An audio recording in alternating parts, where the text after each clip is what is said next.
காங்கிரஸ் கட்சி வந்து தாவேக்காவோட கூட்டணியை வைத்ததுல பெரிய விமர்சனம் அது இல்ல. ஆனா கூட்டணி வைத்த விதத்துல வந்து ஒரு சில பேருக்கு வந்து விமர்சனம் இருக்கு. எனக்கு செய்தி வந்த வரை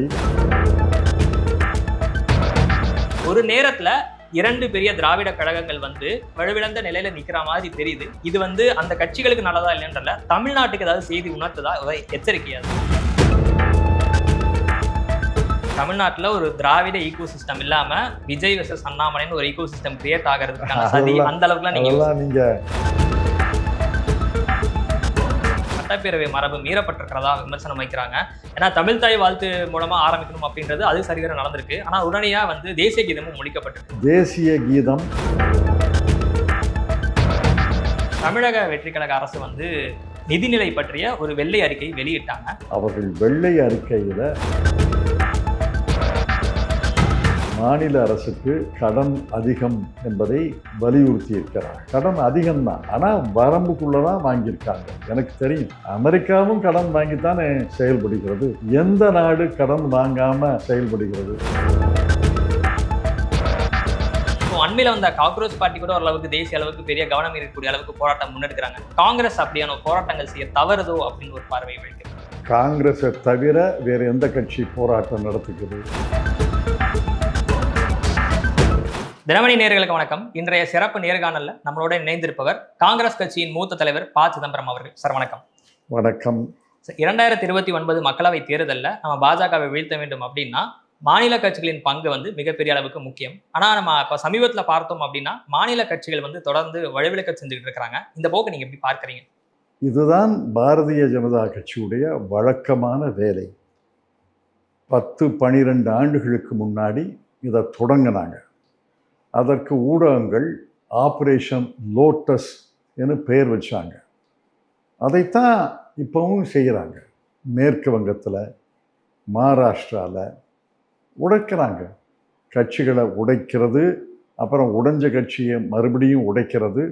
அவர்களுக்கு எப்படியாவது இந்த நாடாளுமன்றத்தில் தொகுதி மறுவரை டீலிமிட்டேஷனை, அந்த மசோதாவை நிறைவேற்ற வேண்டும் என்ற அவசரம், ஆத்திரம்.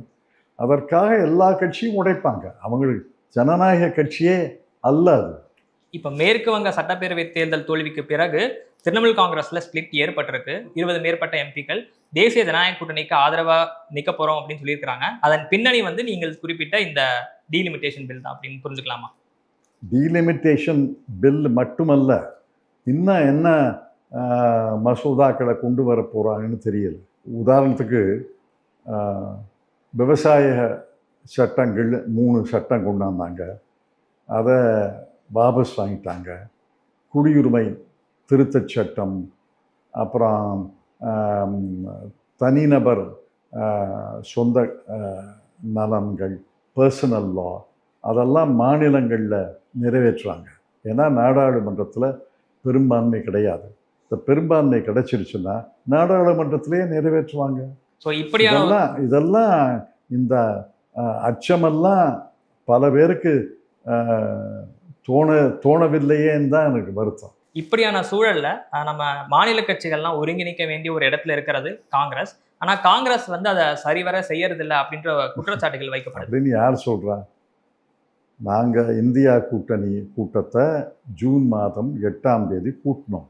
அதில் ராகுல் காந்தி அவர்கள் வெளிப்படையாக சொன்னார், நமக்குள்ள கருத்து வேறுபாடுகள் இருக்குது, ஆனால் நாங்கள் யார் மீதும் கோபப்படலை, எல்லா விமர்சனங்களையும் நான் உள்வாங்கிக் கொள்கிறேன், ஆனால் நம்ம ஒத்துமையாக இருந்தால் தான் 2029 பாரதிய ஜனதா கட்சியை வீழ்த்த முடியும் என்று நம்புவோம்.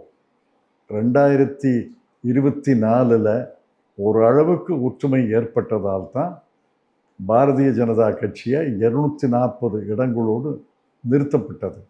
அவங்க 400 இடங்களுக்கு மேலே வருவோம்னு சொன்னாங்க. 400 இடம் வந்தால் அரசியல் சாசனத்தையே திருத்திடுவாங்க. இப்போ நீங்கள் ராகுல் காந்தின்னு குறிப்பிட்டனால இந்த கேள்வி, ராகுல் காந்தி அவர்கள் இந்தியா கூட்டணி கூட்டத்தில் இப்படி ஒரு பேசினாரு, ஓகே, புரிஞ்சுக்க முடியுது. ஆனால் அவருடைய செயல் வந்து அதுக்கு ஒத்து போகிற மாதிரி இல்லை அப்படின்னு தமிழ்நாடு தேர்தலை குறிப்பிட்டு பேசுகிறாங்க, கேரளா சட்டப்பேரவை தேர்தலை குறிப்பிட்டு பேசுகிறாங்க. இப்போ உதாரணத்துக்கு தமிழ்நாட்டுல திமுகவோட வந்து முழு பலத்தோட ராகுல் காந்தி துணை நிற்கல, ஸ்டாலின் அவர்களோட மேடை பகிர்ந்துக்கல அப்படின்னா உங்க கருத்து. உங்கள் பார்வை அவருக்கு தனிப்பட்ட முறையில் என்ன விருப்பம்னு எனக்கு தெரியாது. ஆனால் ஜனவரி மாதம் 17ஆம் தேதி ஒரு கூட்டம் கூட்டினாங்க. அகில இந்திய காங்கிரஸ் கமிட்டி தலைவர் கார்கே அவர்களும் ராகுல் காந்தி அவர்களும் எல்லாரையும் கூப்பிட்டு பேசினாங்க. அந்த கூட்டத்தில் எல்லா எம்பிக்களும் எல்லா எம்எல்ஏக்களும் ஒரு இருவரை தவிர மாற்று கருத்து சொல்லவில்லை. ஆகவே அந்த கருத்தை ஏற்றுக்கொண்டு தேர்தல் கூட்டணியை அமைச்சார்களே. தேர்தல் கூட்டணி வெற்றி பெறவில்லை, அதுக்கு என்ன பண்றது? இப்போ இருக்கிற சூழல்ல திரிணாமுல் காங்கிரஸும் சரி, தேசியவாத காங்கிரஸும் சரி, அவங்க காங்கிரஸோட இணைவது பத்தி ஒரு சில தகவல்லாம் வந்துட்டு இருக்கு. ஸோ அப்படி பார்க்கும் பொழுது மாநில கட்சிகள் வந்து சுருங்கிட்டு வருது. இது வந்து பாஜக தேசிய கட்சி ஒரு பார்வை இருக்கு, அதே பார்வை காங்கிரஸுக்கும் இருக்கு அப்படின்ற மாதிரியான ஒரு சந்தேகம் எழுது. நீங்க சொல்ல என்ன கேள்வி எனக்கு புரியல. மாநில கட்சிகள் பிளப்பதற்கு நாங்க காரணம் இல்லை. மாநில கட்சிகளில் பிளவு ஏற்பட்டால் அது அவர்களுக்கும் பாரதிய ஜனதா கட்சிக்கும் உள்ள பிரச்சனை. அதில் பாரதிய ஜனதா கட்சி சாமதான தண்ட பேதத்தை கையாளுகிறது என்பது உலகத்துக்கே தெரியும். நாங்களா ஏதாவது செஞ்சோம்? ஒன்றும் செய்யலை. சாமதான தண்ட பேதத்தை அவர்கள் பயன்படுத்தி மாநில கட்சிகளை உடைக்கிறாங்க. மாநில கட்சிகள் பிளவுபடுவது எனக்கு ஆழ்ந்த வருத்தத்தை தருகிறது. இப்போ காங்கிரஸ்ல இன்னொரு கேள்வி என்னன்னா சார், இப்போ தேசிய அளவுல ஒரு பெரிய ஒரு போராட்டங்கள் வந்து முன்னெடுக்கிறதுல கொஞ்சம் தடுமாறுதோ அப்படின்னு பார்வை வைக்கப்படுது. ராகுல் காந்தி அவர்கள் செய்தியாளர்கள் சந்திக்கிறாரு, எல்லா குற்றச்சாட்டுகளும் வைக்கிறாரு, இழக்கிறாரு. ஆனா இப்போ அண்மையில வந்த காக்ரோச் பார்ட்டி கூட ஓரளவுக்கு தேசிய அளவுக்கு பெரிய கவனம் இருக்கக்கூடிய அளவுக்கு போராட்டம் முன்னெடுக்கிறாங்க. காங்கிரஸ் அப்படியான போராட்டங்கள் செய்ய தவறுதோ அப்படின்னு ஒரு பார்வை வைக்கப்படுது. காங்கிரஸை தவிர வேற எந்த கட்சி போராட்டம் நடத்துகிறது சொல்லுங்க. இப்ப தமிழ்நாட்டுல திமுக வந்து மிக கடுமையா எதிர்க்கிறாங்க, பாஜகவை எதிர்த்து அப்படின்ற மாதிரி. உதாரணத்துக்கு இப்போ டீலிமிட்டேஷன் நம்ம அண்மையில நம்ம சொல்லலாம். பாஜகவை நாங்கள் எதிர்க்கிறோம். பெட்ரோல் கேஸ் விலை உயர்வை எதிர்க்கிறோம். இப்போ பாரதிய ஜனதா கட்சி திமுக எதிர்த்து எந்த போராட்டத்தை இன்னைக்கு நடத்துது? ஒன்றும் நடத்தலையே. அவர்கள் தாவேகாவை எதிர்க்கிறார்கள். நாங்கள் பாரதிய ஜனதா கட்சியை எதிர்த்து அவர்கள் போராட்டம் நடத்தினால் நான் பாராட்டுவேன். அதே மாதிரி காங்கிரஸ் கட்சி பாரதிய ஜனதா கட்சி எதிர்த்து போராட்டம் நடத்துது. இப்போ 4 இடங்களில் இளைஞர் பேரணியை, மாணவர் பேரணியை ராகுல் காந்தி கூப்பிட்டுருக்காரு. அதனால் இதெல்லாம் போராட்டம் இல்லையா? இப்போ நம்ம தமிழ்நாட்டில் காங்கிரஸ் கட்சி வந்து தாவேக்காவோட கூட்டணியை வைத்ததுல பெரிய விமர்சனம் அது இல்லை. ஆனா கூட்டணி வைத்த விதத்துல வந்து ஒரு சில பேர் வந்து விமர்சனம் இருக்கு. இதெல்லாம் பார்வைகள். அதாவது நாங்க சொல்லாம போயிட்டோம்னு சொல்றாங்க. காங்கிரஸ் தலைவர்கள் சொல்றாங்க, மாநிலத்திலையும் அகில இந்தியாவிலையும் நாங்கள் சொல்லிட்டு தான் வந்தோம்னு சொல்றாங்க.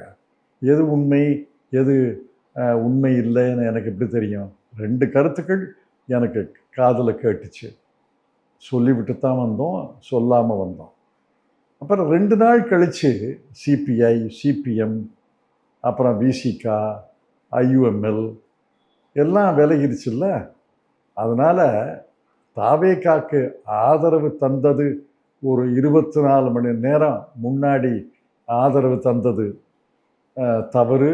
24 மணி நேரத்துக்கு பிறகு ஆதரவு தந்தது சரின்னா அது எனக்கு ஏற்புடையதாக இல்லை. இல்லை, தலைவர்கள் யாராவது போய் ஸ்டாலின் அவர்களை சந்திச்சிருக்கலாம். ஏன்னா இந்த தலைவர்கள் எல்லாருமே போனாங்க. நீங்கள் குறிப்பிட்ட இடதுசாரி தலைவர்கள். எனக்கு செய்தி வந்த வரை ஒரு தலைவர் ஸ்டாலின் அவர்களை சந்தித்து பேசினாரா, பேசிவிட்டு சந்தித்தாரான்னு எனக்கு தெரியாது. ஆனால் பேசினாங்க. இப்போ தாவேகா வந்து மதச்சார்பின்மையை முன்வைக்கிறாங்க, மாநில கூட்டாட்சியெல்லாம் வந்து முன் வச்சு பேசிக்கிட்டு இருக்கிறாங்க. உங்களுடைய அப்சர்வேஷன்ல எப்படி இருக்காங்க? இது வரைக்கும் நீங்கள் விஜய் அவர்களை கூட நேரில் சந்திச்செல்லாம் பேசியிருந்தீங்க, யூகிக்க முடியுது ஏதாவது? முதலமைச்சர் விஜய் அவர்களை நான் சந்தித்தது மரியாதை நிமித்தமாக. முதல் முறையாக அவரை சந்திக்கிறேன். எனக்கு அவரோட பழக்கம் இல்லை. அவர் சொன்னார் அந்த சந்திப்பில், ஒரு முறை விமானத்தில் 2 பேரும் பயணம் செய்தோம்னு சொல்கிறாரு. அவர் பக்கத்தில் உட்காரல. பக்கத்தில் உட்கார்ந்திருந்தா பழக்கம் வந்திருக்கும். அவர் வேறு இடத்துல இருந்தார். நான் எனக்கு நினைவில்லை, 10-12 ஆண்டுகள் ஆயிருக்குமான்னு. அவர் ஆயிருக்கலாம்னு சொன்னார். எனக்கு நினைவில்லை. முதல் முறையாக மரியாதை நிமித்தமாக சந்தித்தேன். இன்னும் கனமான பொருள்களை பற்றி பேசவே இல்லையே.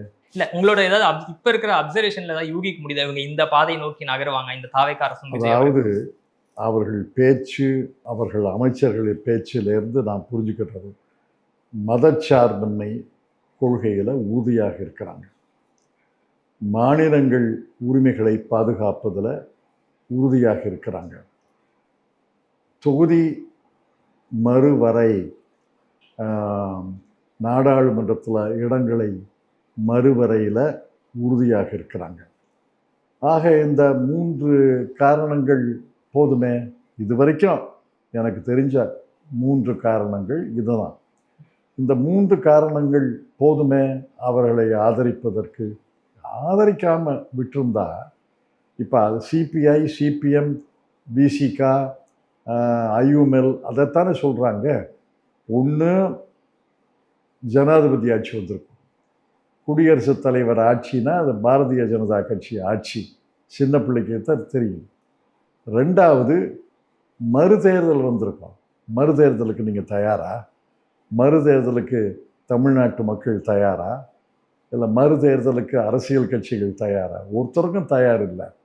ஆக மறுதேர்தலை தவிர்ப்பதற்காக குடியரசுத் தலைவர் பின் வழியாக பாரதிய ஜனதா கட்சி ஆட்சி தடுப்பதற்காக நாங்கள் ஆதரவு தெரிஞ்சு நீங்கள் ஆட்சி அமைங்கன்னு சொன்னோம். திராவிட முன்னேற்றக் கழகத்துக்கு அதுக்கு எதிர்ப்பு இல்லை. அவர்களே சொன்னார்கள், மறுதேர்தல் வந்துடப்படாது, குடியரசுத் தலைவர் வந்துடப்படாது, நீங்கள் ஆட்சி செய்யுங்க, நல்ல ஆட்சி தருங்கன்னு முதல்ல சொன்னாங்க. அப்புறம் ஆட்சி தருங்கன்னு எல்லாரும் நினைக்கும்போது 5 சிறிய இடங்களில் வெற்றி பெற்ற கட்சிகள் ஆதரவு தருவதில் என்ன தவறு? இப்ப நீங்க சொன்னது ஒரு பார்வை சார். இப்ப இன்னொரு பார்வை எப்படி பார்க்கலாம் அப்படின்னா, தமிழ்நாட்டுல கழகங்கள் இல்ல ஆட்சி அமைக்கணும் அப்படின்னு சொல்லிட்டு பேசிட்டு இருந்தாங்க. இப்போ என்னன்னா, தமிழ்நாட்டின் பெரு கழகங்கள் வந்து அதிகாரத்துல இல்ல. ஒன்று திமுக, இன்னொன்னு அதிமுக. அதிமுக வந்து எம்எல்ஏக்கள் சென்றுகிட்டு இருக்காங்க தாவேக்கா நோக்கி. அதை ஒரு பக்கம் பார்க்க முடியுது. இன்னொரு பக்கம் திமுக வந்து கூட்டணி கட்சிகளை இருந்து தனியா நிக்கிறாங்க. சோ ஒரு நேரத்துல 2 பெரிய திராவிட கழகங்கள் வந்து வலுவிழந்த நிலையில நிக்கிற மாதிரி தெரியுது. இது வந்து அந்த கட்சிகளுக்கு நல்லதா இல்லைன்றல, தமிழ்நாட்டுக்கு ஏதாவது செய்தி உணர்த்துதா, எச்சரிக்கையாது?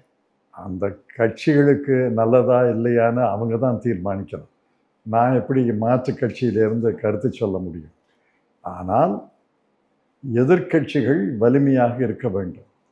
தமிழ்நாட்டில் தாவேக்கா ஆளுங்கட்சி, திமுக தான் முதல் எதிர்க்கட்சி, அதிமுக 2வது எதிர்க்கட்சி. மற்றவர்களெல்லாம் செல்வாக்கு குறைவு, நான் ஒப்புக்கொள்கிறேன். சிறிய அளவில் தான் இடங்கள் கிடைச்சிருக்கு. அதனால் திமுக எதிர்க்கட்சி, அதிமுக எதிர்க்கட்சி வலிமையாக இருக்க வேண்டும் என்று தான் நான் விரும்புகிறேன். ஸோ இதன் தொடர்ச்சியாக தான் இந்த கேள்வி. இப்போ புதிதாக பாஜகவுடைய மாநில தலைவராக இருந்த அண்ணாமலை அவர்கள் புதிதாக கட்சி தொடங்குறதா அறிவிச்சிருக்கிறாரு. அவர் வந்து வேறொரு முகமா வருவாருன்னு நீங்க நினைக்கிறீங்களா? இல்லை அவர் யாருடைய பின்புலம் இருக்குன்னு சந்தேகம் இருக்கிறதா? அண்ணாமலை பாரதிய ஜனதா கட்சியிலிருந்து வெளியில் வந்தது அவருக்கும் அவருடைய கட்சிக்கும் உள்ள பிரச்சனை. அதை பற்றி நான் கருத்து சொல்லவில்லை. ஆனால் பாரதிய ஜனதா கட்சியில் நீண்ட நாட்களாக உறுப்பினராக இருந்தார். பாரதிய ஜனதா கட்சியின் வேட்பாளராக 2 தேர்தலில் நின்றிருக்கிறார். பாரதிய ஜனதா கட்சியுடைய மாநில தலைவராக இருந்தார். அதனால் பாரதிய ஜனதா கட்சியின் கொள்கைகளை அடிப்படை ஏற்றுக்கொள்வதாகத்தான் அர்த்தம். எந்த கொள்கைகளிலிருந்து எந்த நிலைப்பாடிலிருந்து வேறுபட்டார் என்று அவர் சொல்லலையே.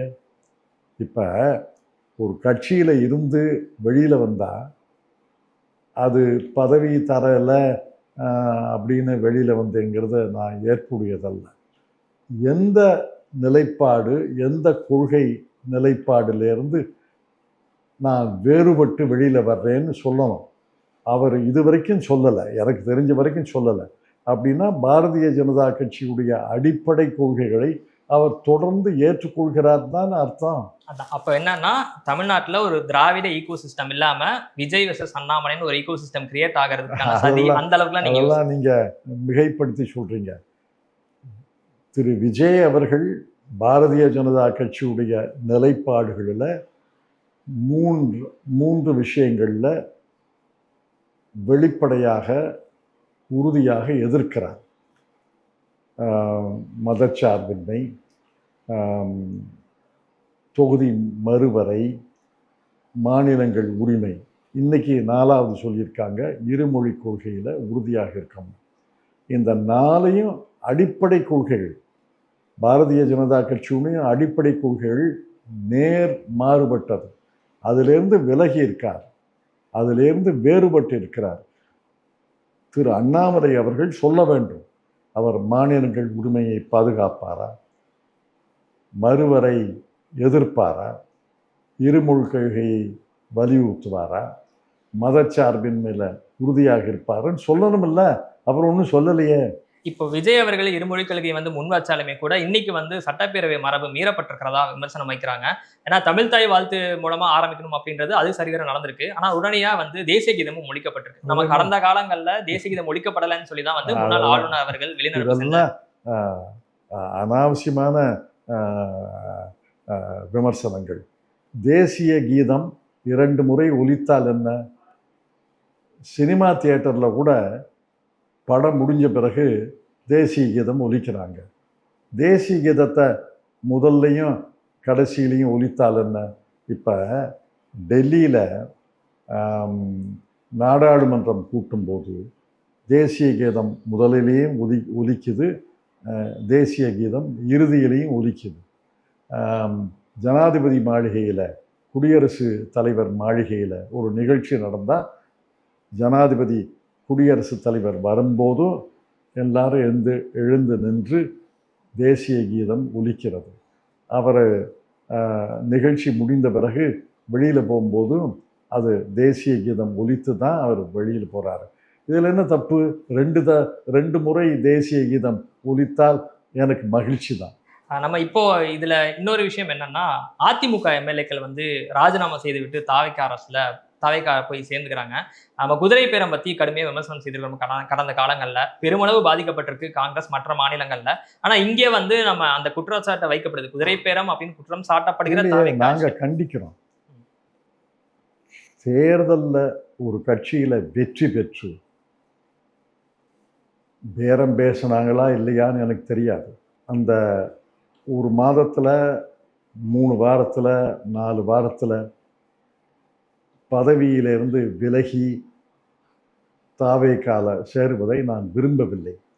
ஆனால் ஒரு நெறியை பின்பற்றி இருக்கிறார்கள். பதவியோடு விலகலைய, பதவியோடு கட்சி மாறலை, பதவி விலகி கட்சி மாறியதற்காக அவர்களுக்கு ஒரு கையில் தட்ட முடியாது, ஒரு கையில் தான் தட்ட முடியும். ஆனால் தேர்தல் முடிந்தவுடன் அந்த எந்த தேர்தலில் எந்த கட்சியில் சார்பில் நின்றமோ அதை ஒதுக்கிவிட்டு காரணம் இல்லாமல் விலகியிருக்காங்க. என்ன காரணம்? அதை நாங்கள் விரும்பலை, நான் கண்டிக்கிறேன். ஆனால் அதை விட மோசம், பதவி விலகாமலே, எம்எல்ஏ பதவி விலகாமலே தாவேக்கா கட்சியில் சேர்வது என்பது இப்போ மேற்கு வங்கத்தில் நடக்குது, மகாராஷ்டிராவில் நடக்கதாக சொல்கிறாங்க. அது இன்னும் ரெட்டிப்பு கண்டனத்துக்குரியது. ஆனா இப்போ நம்ம வந்து இவங்க ராஜினாமா செய்துவிட்டு போறாங்கன்றது நெறின்னு சொல்றோம். ஆனா நம்பிக்கை வாக்கெடுப்புல ஒரு நெறிய கொஞ்சம் பின்பற்றி இருக்காங்க, அவ்வளவுதான். ஸோ இப்போ நம்ம அவங்க நம்பிக்கை வாக்கெடுப்புல பெரும்பான்மை இல்லாத தாவேக்கா அரசுக்கு ஆதரவு தெரிவிச்சுட்டு, நான் சட்டப்பேரவைக்குள்ள வாக்கெடுப்புல ஆதரவு தெரிவிச்சுட்டு அதுக்கப்புறம் போறதை வந்து நம்ம குதிரை பேரம் நடந்திருக்கு. அந்த கட்சியினுடைய ஒழுக்கம் விலகிறது, அப்புறம் ஆளுங்கட்சியை ஆதரிக்கிறது, அப்புறம் ஆளுங்கட்சியிலேருந்து விலகி தாய் கட்சியில் சேர்றது. இன்றைக்கி கூட்டம் போட்டிருக்காங்களாம் மறுபடியும். என்ன நடக்குதுன்னு தெரியல. அதிமுக கலகலக்கிறது என்பது புரியுது. அதிமுகவில் சலசலப்பு இல்லை, அது கலகலக்கிறது. அது எனக்கு 1973 தொடங்கிய கட்சியா, 73 தொடங்கிய கட்சி 53 ஆண்டுகள் கழித்து நெல்லிக்காய் மூட்டை மாதிரி, அவிழ்த்து விட்ட நெல்லிக்காய் மூட்டை மாதிரி சிதறுகிறது. எனக்கு மகிழ்ச்சி அளிக்கவில்லை. அவர்கள் தொண்டர்கள் இருக்கிற வரைக்கும் அந்த கட்சி தலைவர்கள் ஒற்றுமையாக தான் இருக்கணும். அவங்களோட எனக்கு கருத்து வேறுபாடு இருக்குது. பாரதிய ஜனதா கட்சியோடு அவர்கள் சேர்ந்தது கடுமையான கருத்து வேறுபாடு. பாரதிய ஜனதா கட்சியோடு கூட்டணி வைத்ததை நான் எதிர்க்கிறேன். ஆனால் அந்த கட்சி இப்படி கலகலக்கிறது என்பது எனக்கு ஒரு அளவுக்கு வருத்தம் தான். அதாவது ஒரு கைண்ட் ஆஃப் ஒரு எக்ஸ்டிங்க்ட்டுக்கு டைரக்ஷன் நோக்கி போகிறாங்கன்ற ஒரு அச்சம் இருக்கு உங்களுக்குள்ள, இல்லையா? எனக்கு தெரியாது. அது அதிமுக தலைவர்களை கேட்க வேண்டிய கேள்வி. இப்போ தமிழக வெற்றி கழக அரசு வந்து நிதிநிலை பற்றிய ஒரு வெள்ளை அறிக்கை வெளியிட்டாங்க. அந்த அறிக்கையை பற்றி நீங்கள் என்ன நினைக்கிறீங்க? அவங்க சொன்ன தரவுகள்லாம் உங்களுக்கு ஏதாவது பரவி இருக்கா? வெள்ளை அறிக்கையை முழுமையாக நான் படிக்கல. எத்தனை பக்கம்னு எனக்கு தெரியாது. முழுமையாக படிக்கணும்னா அதுக்கு கால அவகாசம் வேணும், பொறுமை வேண்டும். நான் பத்திரிகையில் வந்த செய்திகளை பார்த்து சொல்கிறேன். அவர்கள் வெள்ளை அறிக்கையில் மாநில அரசுக்கு கடன் அதிகம் என்பதை வலியுறுத்தி இருக்கிறார்கள். கடன் அதிகம்தான், ஆனால் வரம்புகளை மீறுவதாக நான் சொல்லவில்லை. ஏன்னா மத்திய அரசும் ரிசர்வ் வங்கியும் வரம்பு விதிக்கிறது. அந்த வரம்புக்குள்ளே தான் கடன் வாங்க முடியும். எந்த மாநில அரசும் அந்த வரம்புக்குள்ளே தான், ஒரு மாநிலத்துக்கும் வரம்பு வைக்கிறாங்க. அந்த வரம்புக்குள்ளே தான் கடன் வாங்க முடியும். கடன் வாங்குவது மத்திய அரசுடைய அனுமதி இல்லாமல் கடன் வாங்க முடியாது. ரிசர்வ் வங்கியுடைய அனுமதி இல்லாமல் கடன் வாங்க முடியாது. இவர்கள் வாங்கியிருக்காங்கன்னா அதிகமாக வாங்கியிருக்காங்களா, குறைச்சி இன்னும் இடம் இருக்கா அப்படின்னு நான் முழுமையாக, ஆனால் வரம்புக்குள்ளே தான் வாங்கியிருக்காங்க. எனக்கு தெரியும், சட்டப்படி மத்திய அரசு அனுமதி, ரிசர்வ் வங்கி வரம்புக்குள்ளே தான் வாங்கியிருக்காங்க. ஆனால் வெளில என்ன ப்ரொஜெக்ட் பண்ணுறாங்க அப்படின்னா, தமிழ்நாட்டோட கடன் வந்து இரட்டிப்பாயிருச்சு, 5 லட்சம் கோடியிலேருந்து 10 லட்சம் கோடி ஆயிடுச்சு. மத்திய அரசு கடன் எவ்வளோ ஆயிருக்கு? 2014 ஐக்கிய முன்னணி அணி அரசு பதவி விலகிய போது என்ன கடன், இப்போ என்ன கடன்? அமெரிக்காவும் கடன் வாங்கித்தானே செயல்படுகிறது. எந்த நாடு கடன் வாங்காமல் செயல்படுகிறது? எனக்கு தெரிஞ்சு எந்த நாடும் கடன் வாங்காமல் செய்யலை. ஒருவேளை சிறிய சிறிய நாடுகள், எண்ணெய் உள்ள நாடுகள், கச்சா எண்ணெய் உள்ள நாடுகள் கடன் வாங்காமல் செய்யலாம். எல்லா நாடுகளும் 90%, 95% நாடுகளும் கடன் வாங்கித்தான். நிதி பற்றாக்குறைங்கிறது கடன் தானே. ஒவ்வொரு ஆண்டும் எனக்கு தெரிஞ்சு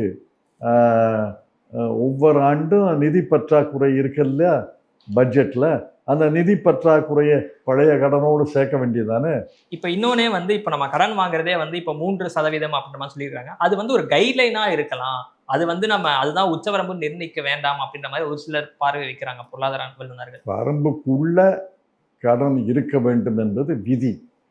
ஆனால் வரம்புக்கு கீழே எவ்வளவு இருந்தாலும் மகிழ்ச்சி தானே. இல்லை, நான் வரம்புக்குள்ள எப்படி கேட்குறேன்னா, இப்போ உதாரணத்துக்கு 3% வச்சிருக்கிறாங்கன்னா 3% மிகாம பார்த்துக்கணும் அப்படின்றது ஒரு கைட்லைனா இருக்கலாம். ஆனால் அது விதியா இருக்கணும் அவசியம் இல்லை. காரணம் என்னன்னா, நிச்சயமா இப்போ கடன் வாங்குறோம் அப்படின்னா அது திரும்ப நமக்கு ரிவர்ஸ்ல வரப்போகுது, வளர்ச்சியா வரப்போகுது தானே. அதான் அதை ஒரு அளவுகோலாவே வச்சுக்க வேண்டாம்னே ஒரு சில பேர். எனக்கு நீங்க சொல்றது புரியல. வரம்பு வைக்கணும், அது விதி ஆக இருக்கணும், விதியாகத்தான் இருக்குப்பா. அது மத்திய அரசு ரிசர்வ் வங்கியும் அதில் கண்டிப்பாக இருக்கணும். அதான் என்னுடைய கருத்து. இப்போ முன்னாள் நிதியமைச்சர் தங்கம் தென்னரசு அவர்கள் வந்து செய்தியெல்லாம் சந்திச்சிருந்தாரு. அவர் வந்து ஒரு சவால் விடுத்திருந்தாரு. நிச்சயமா வந்து தாவேகா அரசு வெளியில போகும்பொழுது இப்போ 10 லட்சம் கோடியா இருக்கக்கூடிய கடன் வந்து 20 லட்சம் கோடியா இருக்கும். அப்படி இல்லைன்னா நான் பொறுப்புல இருந்து விலகிக்கிறேன்றாங்க. அது இந்த புரிதல்ல இருந்து 5 ஆண்டுகள் கழித்து நடக்க வேண்டியது. ஆனால் என்னுடைய கருத்து, என் கட்சியுடைய கருத்து நான் சொல்ல முடியாது. என்னுடைய கருத்து, வரம்புக்குள்ள மத்திய அரசின் அனுமதி பெற்று ரிசர்வ் வங்கி விதித்த வரம்புக்குள்ள கடன் வாங்குவது இயல்பு.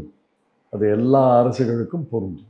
ஸோ அப்போ நம்ம கடன் அளவுகோலாக வச்சுக்கோனா மற்ற அம்சங்கள் பார்க்கணும். நமக்கு நிலுவை கடன் என்ன இருக்கு, நம்ம எந்த அளவுக்கு எதில் இப்போ எல்லாருமே வந்து என்ன இன்னொரு விஷயம் என்ன சொல்றாங்கன்னா, கட்டாய செலவுகளே வந்து பெரும்பாலான நம்மளோட தொகை போயிருது, அந்த மாதிரி அம்சங்கள்லாம் முன்வைக்கிறாங்க இந்த இதில். அது சொந்த வருமானம், மத்திய அரசு கொடுக்குற மானியங்கள், நிதி கமிஷன் கொடுக்குற பங்களிப்பு, மூணாவது கடன். இந்த மூன்று தான் ஒரு மாநில அரசினுடைய வருவாய்கள். சொந்த வருமானம், எஸ்ஓடிஆர்னு சொல்லுவாங்க, ஸ்டேட் ஓன்ட் டாக்ஸ் ரெவென்யூ. ரெண்டாவது மத்திய அரசுடைய மானியங்கள், நிதி கமிஷனுடைய பங்களிப்பு, central government grants and finance commission devolution. மூணாவது கடன். இந்த மூணு வருவாயை வச்சு தான் ஒரு அரசனுடைய பட்ஜெட் தயாரிக்க முடியும், நிறைவேற்ற முடியும். அதில் இந்த துறைக்கு எவ்வளவு செலவழிக்கிறது, அந்த துறைக்கு எவ்வளவு செலவழிக்கிறது, கட்டுமானத்துக்கு எவ்வளவு செலவழிக்கிறது, நலத்திட்டங்களுக்கு எவ்வளவு செலவழிக்கிறது, அதெல்லாம் அரசனுடைய முடிவு. அந்த அரசனுடைய முடிவுகளை பொறுத்து கருத்து சொல்லலாம். சில பேர் வரவேற்கலாம், சில பேர் எதிர்க்கலாம், இதை குறைச்சிக்கலாமே, அதை கூட்டியிருக்கலாமேன்னு சொல்லலாம். இப்போ நாங்களும் மத்திய அரசு பட்ஜெட்டை பற்றி விமர்சிக்கலையா? அந்த மாதிரி மாநில அரசு பற்றியும் விமர்சனம் வரும். அதுதான் எல்லா அரசுக்கும் இயல்பு தானே. இப்போ இந்த வெள்ளை அறிக்கையில் அவங்க ஒப்பிடும்போது தமிழ்நாட்டை மகாராஷ்டிரா மாநிலத்தோட, குஜராத் மாநிலத்தோடலாம் ஒப்பிட்டு இருந்தாங்க. இந்த ஒப்பீடு சரியா இருக்குமா? ஏன்னா தமிழ்நாடு எல்லாரும் வந்து வெல்ஃபேர் தெரியாது. மகாராஷ்டிராவுடைய வரவு செலவு நிலையை தெரியாமல் நான் ஒப்பிடுவது சரியா தவறான்னு சொல்ல முடியாது. நேற்று இந்து பத்திரிகையில் சில புள்ளிவிவரங்கள் வந்துச்சு, அது எனக்கு புரியலை. இந்து பத்திரிகை ஆசிரியர் தான் கேட்கணும். அது தமிழ்நாட்டுக்கு வரும்போது பாசிட்டிவாக ஒரு நம்பரை போட்டிருக்காங்க, எண்ணை போட்டிருக்காங்க. மகாராஷ்டிரா குஜராத்துக்கு நெகட்டிவாக மைனஸ் போட்டு நம்பர் போட்டிருக்காங்க. அது எனக்கு புரியல.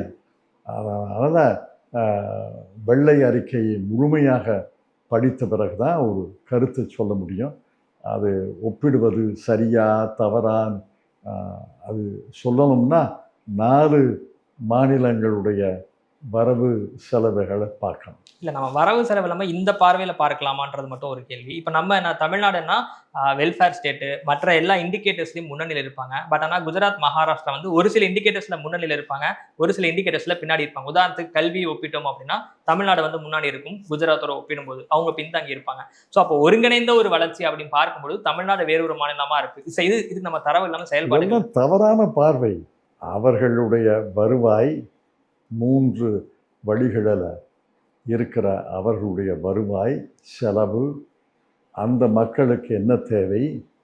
இப்போ குஜராத்தில் மது விலக்கு செயல்படுது, அமல்படுதுன்னு சொல்கிறாங்க. ஆனால் குஜராத்தில் மது சாதாரணமாக கிடைக்குது. அவர்களுக்கு மதுவிலேருந்து வரக்கூடிய கலால் வரி கிடைக்கலையே, தமிழ்நாட்டுக்கு கிடைக்குதில்ல. அதனால் ஒரு மாநிலத்தை ஒரு மாநிலத்தோடு ஒப்பிட முடியாது. அந்த குறியீடுகளை ஒப்பிடலாம். ஆனால் குறியீடுகளை ஒப்பிடுவதற்கு முன் அந்த அரசனுடைய, அந்த மாநிலத்தினுடைய முழு வரவு செலவு நிதி நிலைமையை புரிஞ்சுக்கணும். நீங்கள் படிச்சுருந்தீங்கன்னா புரிஞ்சு சொல்கிறீங்கன்னு நினைக்கிறேன். நான் படிக்கலை, அதனால் அதை உறுதியாக இப்படியா அப்படியான்னு சொல்ல முடியாது. பார்க்கலாம் சார். உங்களுடைய கடுமையான பணிச்சூழலுக்கு மத்தியில் எங்களுக்காக நேரம் ஒதுக்கி பல்வேறு விஷயங்கள் பேசியிருக்கீங்க. வேறொரு சந்தர்ப்பத்தில் மீண்டும் சந்திக்கலாம் சார். நன்றி. நன்றி.